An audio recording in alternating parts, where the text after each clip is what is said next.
All right, everyone. Air Paul's in here with 9 to 5 Sports. Going to be getting into the ownership leverage and fades here for the Rocket Mortgage Classic. Now, I am switching this up. Typically, I would do a first round leader video and a round one showdown. I'm going to make that a separate video just to make it easier for you guys to absorb the information there. More direct. Both videos are very useful, so make sure to check out that video as well. It'll be posted about an hour after this video gets posted. But just talking about ownership leverage, I'm going to be talking about the players that are tagged data-wise as fades, and then we're going to get into the players that are not ranking out well leverage-wise, and some golfers that are ranking out leverage-wise. And really, you can decide for yourself if you want to be on those players or not. So starting off here, we're just going to go into the 9 to 5 cheat sheet here, great tool, and we're just going to click on the fade tab. I did this in the first video. You guys will see that, there's not, here, we'll do this again. There's not really that many golfers on the high end that were really ranking out as fades. Now, one surprising thing here is Denny McCarthy is ranking out as a fade. Reasons why that might be. Let's just look at it. Miscut at this event last year. That's fully in play. Not the best staff hit, only the 40th best staff hit in the field. Course history rank's not really there. Recent form is there. Obviously, that's the appeal to him this week. And he does rank out top 25 in the model, but really, as a whole at 8.9, the data is telling us that, hey, he's a little bit overpriced. Maybe someone you should fade. Then we go a little bit lower. Siwoo Kim ranking out as a fade. Makes sense. Not that good at course history. Cameron Champ, really just not playing well. No shock there. Definitely overpriced. Jason Day, same thing. Not really playing well. The very interesting thing here is that, no one over 9K is ranking out as a fade. That's kind of crazy. And really only one golfer over 8K is ranking out as a fade. So that is some interesting stuff to me. Just something to monitor, I think. Harris English, Svensson's ranking out as a fade, unfortunately. But we can kind of see the golfers that are ranking out as fades. Like most of them are going to be values. Okay, that makes sense. But now we're going to switch over and we're going to get into the ownership leverage. Okay. So real quick, just going to show you guys, hey, who's the most under-owned and who's the most over-owned. So we'll just go about 6% ownership there. And then we're just looking at it. So golfers that actually have some ownership to them.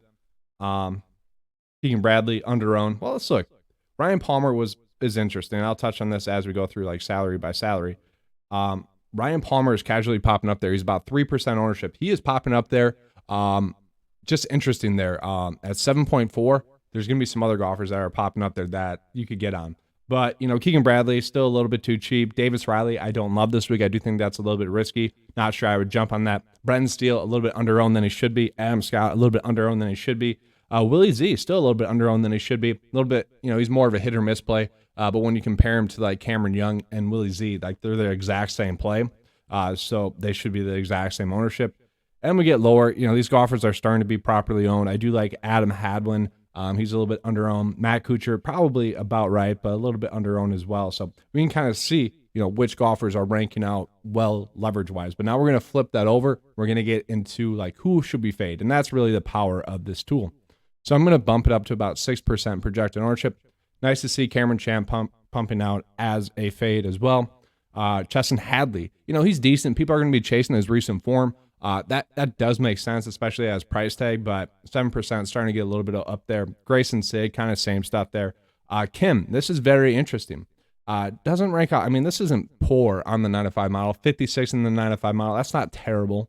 13% projected ownership, probably a little bit too much. Probably should be closer to 10, and that's why he's starting to get overvalued. Adam Svensson, doesn't rank out too well in the model. 10% ownership, we'll see. Chris Goddard, this is interesting once again. Last week I was wondering, hey, is he was an easy fade last week. This week, 33rd in the 9 to 5 model, not as good as last week either. Still about 15% projected ownership. That's still a little bit too high to me. I don't know about you guys, but that's still a little bit too high for me this week. So we're going to have to decide what to do there. Tarin, getting a little bit up there. Like, he's a risk-reward type play.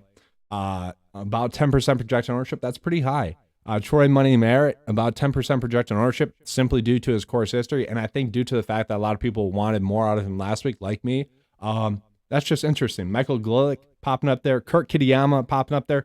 The theme here is that all these plays are very similar to each other to the point where like they really shouldn't be chalked or they should all have about the same ownership.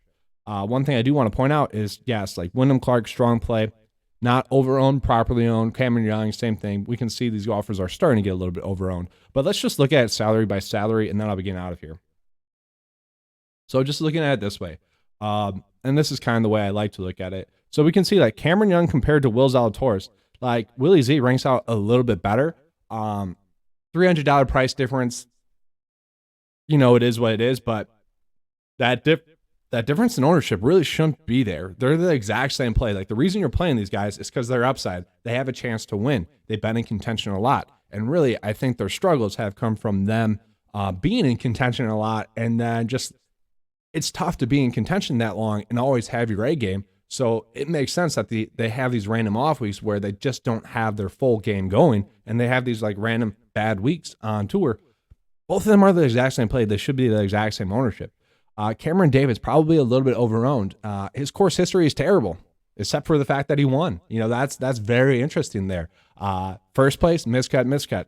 And, you know, he's been playing extremely well, but you can't really make an argument for Cameron Davis over like Denny McCarthy, over Maverick McNeely, heck, over Cameron Tringale or Adam Hadwin, maybe even Mark Hubbard. Like, he's definitely a little bit overpriced than he should be. He's not a terrible play, but still, given the fact that you could go with some other players that are similar plays at a little bit cheaper, heck, Adam Scott ranking out as a great leverage play. Keegan Bradley ranking out as a great leverage play. Like, that's where we can go. That's where we can start to go this week. And then looking at like Salik Tagala compared to Denny McCarthy or Maverick McNeely, you know, they're all about the same play. Obviously, I like Denny McCarthy a little bit better. I like Maverick McNeely a little bit better. Going lower here, let's see.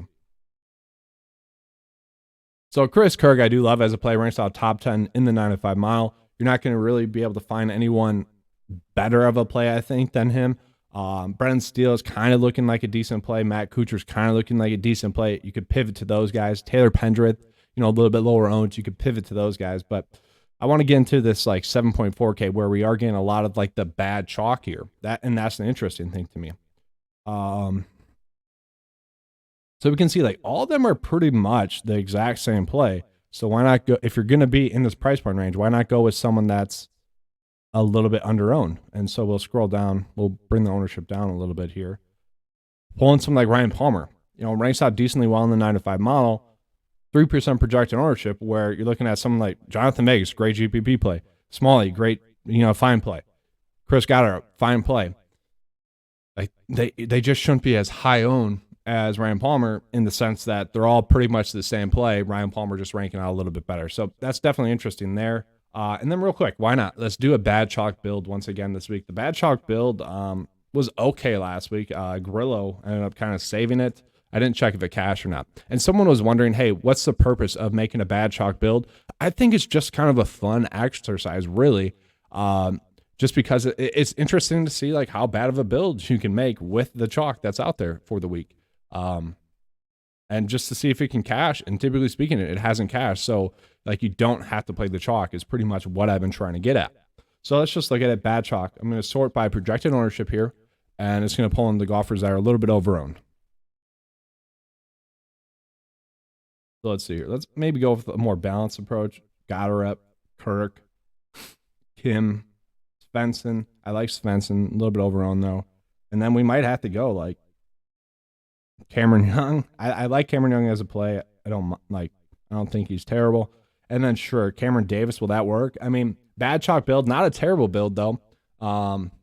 Projected ownership around 100. Once again, my goal with making these bad chalk builds is about to get over 80% projected ownership and kind of just see if it'll cash. So course history wise, not that great. Stat rank wise, not that great for this build.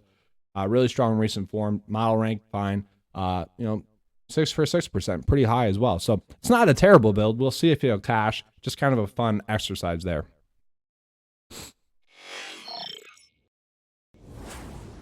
But that's all I have for you guys for this video. Hopefully you guys enjoyed it. If you did, please give me a like, subscribe. I do appreciate that. If you guys want to join 9-5 Nation, use the tools that were available in this video. You can. It's $10 a month. It's the best value in PGA DFS. All right. Thanks for watching, guys. And as always, let's keep cashing.